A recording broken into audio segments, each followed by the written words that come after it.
Hi everyone, thank you so much for joining me today. So in today's card making video, I have a really fun technique to share with you. Using your embossing pen with your stamped images to colour them with your embossing powders. So this is a great way of using your embossing powders. I'm going to be using this Smiling Bloom stamp set from Gina Designs today. And if you haven't seen an embossing pen before, this is the one from Wow. And it's got like a bullet nib. So hopefully the camera will just zoom in on it there. So you can just see it's just like a little pen.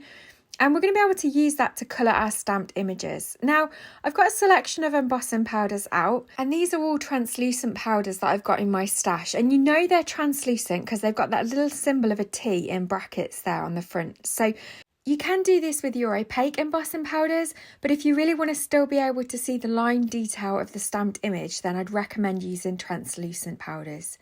So I'm going to take that large floral spray from our stamp set and I'm just going to attach it to a clear acrylic block. And then I'm going to ink it up with some VersaFine Clair Nocturne Black ink. Now you could definitely experiment here. You could use a different colour of ink, or you could stamp it in Wow embossing ink and then heat emboss it in gold or silver, and that would create a really fun effect as well. But I'm just going to stamp it in some black ink, and I've got some Wow Superior Smooth White cardstock, and I'm just making sure that I've got some nice even pressure over the stamped image.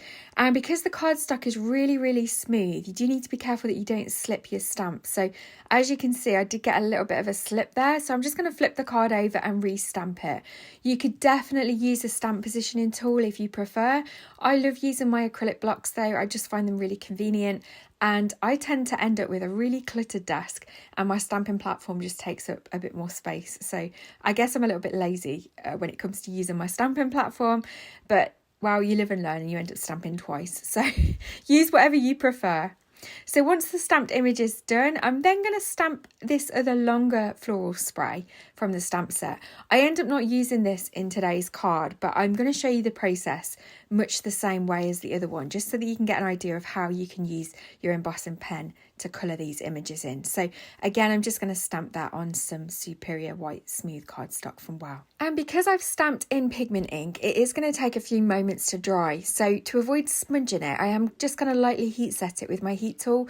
And then I do just go over it with an anti-static powder bag, again, just to take any moisture or residue off from my fingers where I've touched the cardstock. That isn't necessary, and you'll see that my ink wasn't quite dry in the top left. So another reason to just make sure that you set that ink. So now I'm going to come in with my embossing pen. So all I'm doing is adding some of the Wow ink to the centres of the flowers, and then I'm going to add my first embossing powder, which is going to be the Funky Fossil Blackberry translucent embossing powder. Now with the embossing powder, because we've only added embossing ink to the centres of the flowers, it's only going to stick to those areas. However, if your pigment ink isn't quite dry, then the powder is going to stick to those areas as well. So be mindful of that, because if you're using opaque powders and it sticks to the lines, then obviously those lines are then going to take on that powder. We're using translucent powders, so when the colour sticks to the black lines and it's heat set, you're not going to see it. It's just going to blend into the black. So just bear that in mind with your powders. Now when I'm colouring in the petals, I'm not going for full coverage. Of course you can do if that's what you'd like, but I actually really like leaving a little bit of white space.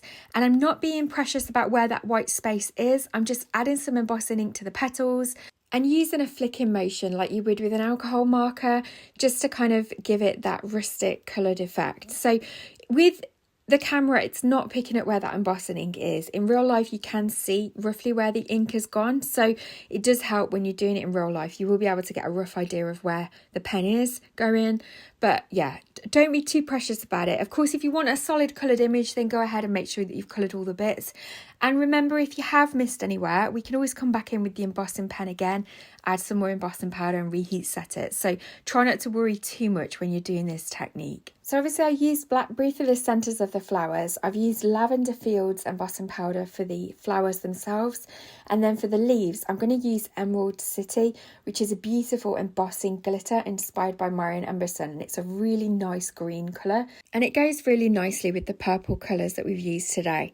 So I'm then going to make sure that my heat tool is nice and hot on the hottest setting. And I'm just going to heat set those powders from underneath.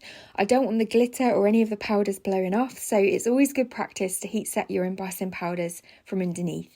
And then once it's all heat set, if you do spot any areas that you've missed, like I've missed the stem and the couple of leaves to the smaller flowers, you can then just come back in with the embossing pen, add some more embossing powder and heat set again from underneath. So that is a great way of adding colour to your stamped images, using your embossing powders, and I just really love the effect that this gives. So you can see all that lovely shine and sparkle there. I'm going to just quickly speed through the colouring of the other stem just to show you again the same kind of technique, how to do it. I don't end up using this in today's card, but I just wanted to show you the technique again, and obviously using a slightly different shaped image. And I decide on this one to colour all the leaves first of all, and then I heat set those from underneath. And again, I've used the Emerald City on this. And then for the petals, I'm coming back in with the embossing pen, and I'm just colouring all the outside petals of the flowers, and then I'm adding the Blackberry embossing powder. So just remember that the embossing powder is only going to stick where the embossing ink is. So that's why you're able to come in, use one colour, tap it off, come back in with another colour. As I'm doing here, I'm using a primary pink robin for the centres of the flowers. And so the embossing powders are not going to mix, and it's just a great way of adding all that colour and then heat setting it in one go if you want to. So that's that lovely little floral spray, but I'll pop that to one side. Now I have got the coordinating dies for this stamp set, and so I'm going to use those to cut the images out. So they're really nice and easy to line up with the stamped images, and I'm just going to run those through my die cutting machine. Once they're all die cut, we can then go ahead and put the card together, and I'm going to be making a 5x7 card today. I've got a matte layer of 4 1/4 by 6 1/4 in a purple coloured cardstock, and then a white layer that is 4 1/8 by 6 1/8. And I've just ran that through a Gina Designs Lattice embossing folder, and then I'm just going to glue that down to that matte layer that we've created. And then that will sit really nicely on the front of that card. So before we go ahead and stick anything down, I'm going to go ahead and stamp my sentiments. So I'm going to stamp that on the nested circle die on the white cardstock, and I'm going to use one of the sentiments from the stamp set which says "sending smiles across the miles." So I think this is a really lovely sentiment. I can then just stick that sentiment layer down to that purple matte layer that we've already created using some dies that I had in my stash. And then we can start arranging the card together. And I am going to add a little bit of foam tape just so that we've got some dimension. So first of all, I'm going to add some foam tape to the back of the main panel. And this just pops it up from the white card base. And I think adding a little bit of dimension just really steps a card up a little bit. So it is one of my favourite things to do.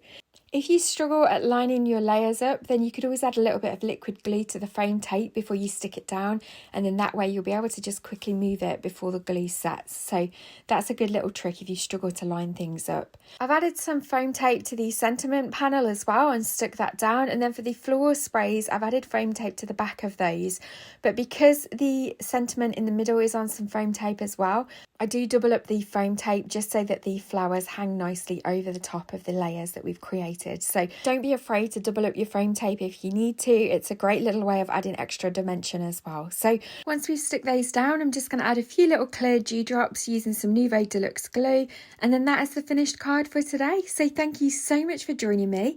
I really hope that you've enjoyed this tutorial, and I hope that it's helped you to see different ways that you can use your embossing powders and how you can use an embossing pen to add colour to your stamped images. As always, all the products that I've used will be linked in the description box below, and please don't forget to hit the thumbs up button if you've enjoyed this video. It really helps me out. If you'd like to see more from my channel, then don't forget to subscribe, and as always, I'll look forward to seeing you in the next video. Take care.